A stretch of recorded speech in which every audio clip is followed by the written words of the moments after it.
If you have been dealing with nerve pain or sciatica pain, as a lot of people like to call it, or that pain that goes down the back of the hip into the back of the leg, then you need to try these two movements to assess if your pain can be changed with movements and exercise. Knowing how your specific symptoms react to movements is a great first step to establishing a good treatment plan so we can start reducing this nerve pain, improving your movement, and getting you pain and injury free. So, most often, sciatica pain shows up somewhere in the back of the hip or the leg. The irritated nerve starts back here in the lower back, and then that pain and discomfort can flow out to the outside part of the hip, into the glute or buttock muscles, down the back of the thigh or hamstring, and even down into the calf or the bottom of the foot.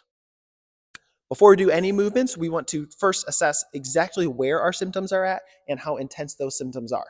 Now, symptoms are typically pain, numbness or tingling, or just a general tight feeling. So we want to actually find the spot that is furthest down the leg, and we are going to pay attention to only that spot. Now, we're only paying attention to that one single spot because of the phenomenon of centralization or peripheralization. Those two words are just fancy ways of saying, are the symptoms moving closer to the source or further away from the source? Centralization is a phenomenon that indicates that the nerve is less irritated and the discomfort is moving closer to the source. Again, that source being the irritated nerve in the low back. So the first assessment that we will do is bending forward 10 times. We want to bring our feet together, knees stay straight, and we're going to reach down, touching our toes or as close to our toes as we can get.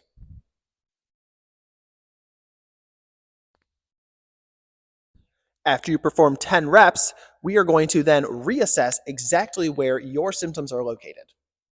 For example, if you had pain right behind your knee and it was a 3 out of 10, and after you do the 10 forward bends, the pain moves down into the calf and is a 3 out of 10 in that location, we know that that forward bending in that flexed position is a peripheralizing stimulus. Now, if your symptoms moved closer up the leg or maintained the same position but decreased in intensity, that is called centralizing. But what if the symptom didn't change at all? It was a 3 out of 10 here before and after that movement. Well, you're going to do 2 rounds of 10 more repetitions each. And again, monitoring each time, did the location of my symptom change or did the intensity of the symptom change? In the second movement we are going to do is backwards bends to work on extension through our low back. So you will set up in the same position, feet together, knees straight, hands on your hips, and you are going to bend backwards 10 times, just like so.